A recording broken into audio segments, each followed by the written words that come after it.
Bell वृक्ष का दूसरा नाम है लक्ष्मी वृक्ष। कल ये लिंग पुराण में एक श्लोक आया था जिसमें मैंने निवेदन किया था, बेल वृक्ष का एक दूसरा नाम है जिसका नाम है लक्ष्मी वृक्ष। इसके चढ़ाने से श्री की वृद्धि होती है, धन की वृद्धि होती है, किसी भी प्रकार की कोई कमी नहीं आती। जमीन नहीं है तो गमलों में लगाइए, लेकिन बेलपत्र लगाइए। शंकर की पूजा अधूरी क्या है ही नहीं बेलपत्र के बिना। और आनंद की बात यह है कि जो ये बेलपत्र है 6 महीने तक एक ही बेलपत्र चढ़ा सकते हो, धो के, ऐसा से पुराण में लिखा है। एक बेलपत्र को 6 महीने तक, एक बेलपत्र को लेमिनेशन करा लो, लेमिनेशन करा लो, चढ़ा दो, धो के फिर रख लो, फिर चढ़ा दो, फिर रख लो, फिर चढ़ा दो। 6 महीने तक उसका कुछ नहीं बिगड़ता। जितने भी शिव के पुजारी मुझे सुन पा रहे हैं, देश में, विदेश में, प्रदेश में, जहाँ भी आप सुन पा रहे हैं, आप एक बेलपत्र महादेव को चढ़ाने से बहुत कुछ नहीं, सब कुछ प्राप्त कर लोगे। ये कोई टोना टोटका नहीं है, ये महिमा है, भारी महिमा है बेलपत्र की। एक बिल्व शिवार्पणम कोटि कन्या महादानम, एक बिल्वा शिवार्पणम। एक बेल चढ़ाने से करोड़ों करोड़ों कन्याओं का दान करने का फल प्राप्त होता है। इसलिए उनको बेल पत्र से वो बड़े राजी होते हैं। बहुत लोग कहते हैं कि भगवान शंकर के ऊपर, भगवान भोलेनाथ के ऊपर गंध रोली नहीं चढ़ती। हम छाती ठोक के कहते हैं कि शंकर जी पर रोली भी चढ़ती है, शंकर जी पर तुलसी भी चढ़ती है, और शंकर जी पर तुलसी मंजरी भी चढ़ती है। ये तीनों बातें शिव पुराण में ही लिखी है, कहीं दूसरी जगह नहीं है। गंध का बोले देता हूँ ना मैं श्लोक, लिखा है सर्वेश्वर जगत बंद देव्यासन समस्तितम गंधम ग्रहण देवे स चंदनम प्रतिगृह्यताम। भोलेनाथ पर दोनों चीज़ें चढ़ती हैं। रोली बस सूखी रोली मत चढ़ाइए, उसमें जल डाल लीजिए, उसको गीला करके, क्योंकि रोली का नाम 16 उपचारों में आता है। जो रोली जानते हैं आप, कुमकुम भी कहते हैं कहीं इसको। हाँ, वैसे कुमकुम शब्द संस्कृत का है, रोली को तो रोली ही कहते हैं, कुमकुम संस्कृत का शब्द है। कुमकुम कहते हैं केसर को। ऐसा चंदन जिसमें केसर मिला हुआ हो, ऐसी रोली जिसमें केसर मिला हुआ हो, तब वो कुमकुम हो जाता है। संस्कृत का शब्द है, संस्कृत में कहते हैं कुमकुम और हिंदी में कहते हैं केसर। तो भगवान भोलेनाथ को भगवान शंकर गंधनम ग्रहणाम देवेश, गंधम मीन्स रोली, हे देवेश आप रोली भी स्वीकार कीजिए, चंदनम प्रतिगृह्यताम, और चंदन भी आप स्वीकार कीजिए। इससे भगवान शिव बहुत प्रसन्न होते हैं, अति प्रसन्न होते हैं। हम तो अपने भगवान को रोज चंदन भी लगाते हैं, रोली भी लगाते हैं।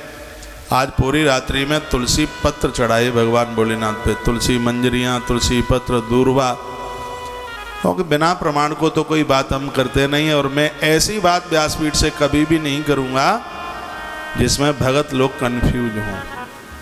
हाँ, मेरी बात भी आज तक कोई नहीं काट पाया। मैंने छाती ठोक करके कहा कि माताएं सालराम भगवान की पूजा करें, छाती ठोक डंके की छोटी बात कही, अभिमान के साथ, प्रमाण है उसके, तो बात कोई काट कैसे देगा। हाँ, ऐसी नारी सालराम भगवान की पूजा नहीं कर सकती जिसने अपने पति को मारा है, जो अपने पति को छोड़कर पराये पुरुष के संग बैठ गई, जो व्यभिचारिणी है, जिसने व्यभिचार किया है, जिसके पास पातिव्रत धर्म नहीं है, जिसने अपने धर्म को बिगाड़ा है, ऐसी स्त्री सालराम भगवान की पूजा करने की अधिकारी नहीं है। जो अपने पुरुष को छोड़ करके पराये पुरुष के साथ चली गई है, जो सात्विक है, साध्वी है, साध्वी का मतलब है धर्म को उसने संभाल करके रखा है, ऐसी नारी 100%। ये केदारनाथ की घाटी आप देख रहे हैं चढ़ाई, ये देखो आनंद हो रहा है। ये केदारनाथ ब्रज 84 कोस परिक्रमा में आ जाइए, 1 से 7 तारीख तक है, और ये सब आनंद होगा। ये दिखाओ, ये बच्चा दिखाओ, ये बालक आश्रम का है, गुरुकुल का, इसका नाम है माधव। इतना प्यारा बालक है, रात्रि को दौड़ दौड़ के काम कर रहा था। पहली बार इसको मैं मिला हूँ, अब आश्रम में रह नहीं पाता। गुरुकुल में छोटे छोटे छटंकी से सैकड़ों बच्चे हैं। हाँ, और ऐसा नहीं है कि इनको अनुष्ठान में बैठा करके इनको कुछ ना दिया जाता हो। जो दक्षिणा बाहर के ब्राह्मणों को, वही दक्षिणा इनको 1 रुपया कम नहीं, बिल्कुल। बाहर के ब्राह्मणों को इनका उत्साह बढ़ता है। और मुझे तो देखिए, अभी वृंदावन में इन बच्चों के एग्जाम थे। वृंदावन में तो बहुत संस्कृत विद्यालय हैं, अभी एग्जाम थे इनके कुछ दिनों पहले। जैसा कि मुझे कल आश्रम में पता चला, संस्कृत के विद्यालयों में हमारे गुरुकुल के बच्चों का फर्स्ट नंबर आया है, सबसे पहला नंबर। वो धड़ल्ले से संस्कृत बोलता है, पहले नंबर पर आए। हर प्रकार से संस्कृति को बढ़ाने में लगे हैं। एक बार केदारनाथ के दर्शन इनको और कराते रहिए। पौड़ियाँ सीढ़ियाँ हैं, सीढ़ी सीढ़ी चढ़ता जा, महाकाल का जयकारा लगाता जा, आनंद हो रहा है।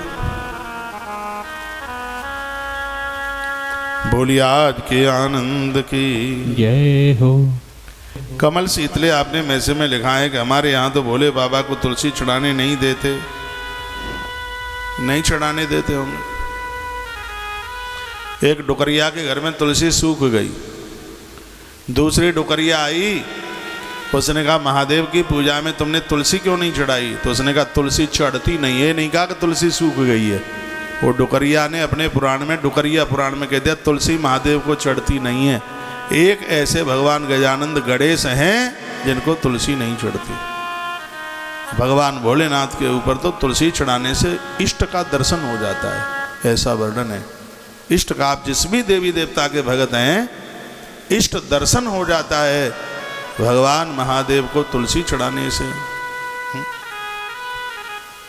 भगवान को कपूर से आरती कीजिए। पूंगी फल कहते हैं सुपारी को, पूंगी फल चढ़ाइए भगवान को। और जो रोज की आप पूजा करते हैं उसमें दक्षिणा चढ़ाने की जरूरत नहीं होती। और अनुष्ठान में आप बैठे हैं, दक्षिणा न चढ़ाई जाए तो पूजा पूरी नहीं होती। जो हमारे नित्य का हवन है उसमें पूर्णाहुति करने की जरूरत नहीं होती। रोज का आप हवन करते हैं उसमें जरूरत नहीं होती है पूर्णाहुति करने की। और रोज आप अपनी पूजा करते हैं उसमें दक्षिणा चढ़ाने की जरूरत नहीं होती है। चढ़ा दो तो अच्छी बात है, चढ़ा दो, फिर इकट्ठा करके गौशालाओं में भेजते रहो। नहीं भी चढ़ा पाते हैं तो भी ऐसा नहीं है कि पूजा अधूरी रह जाएगी नित्य की पूजा में। और ऐसी ऐसी बातें आनंद हो रहा है। बोलो भक्त वत्सल भगवान की जय हो। आज के आनंद की जय हो। जय जय राधे। जय जय देव हरे बाबा, जय जय देव हरे। गंगाधर हे स्वामी, गंगाधर हे स्वामी, तेरे शरण पड़े। ओम जय जय देव हरे, ओम जय जय देव हरे। स्वामी जय जय देव हरे। गंगाधर हे स्वामी, गंगाधर हे स्वामी, तेरी शरण पड़े। ओम जय जय देव हरे। ओम जय जय देव हरे। स्वामी जय जय देव हरे। गंगाधर हे स्वामी, गंगाधर हे स्वामी, जय जय काज करे। ओम जय जय देव हरे। जय जय देव हरे। जय हो भस्मर मैया, हे जग के स्वामी। स्वामी है जग के स्वामी। नाव पड़ी है भंवर में, नाव पड़ी है भंवर में, प्रभु अंतर्यामी। ओम जय जय देव हरे, जय जय देव हरे। स्वामी जय जय देव हरे, गंगाधर है स्वामी, गंगाधर है स्वामी। जय जयकार करे, ओम जय जय देव हरे। बोलिए शंकर भगवान की जय हो।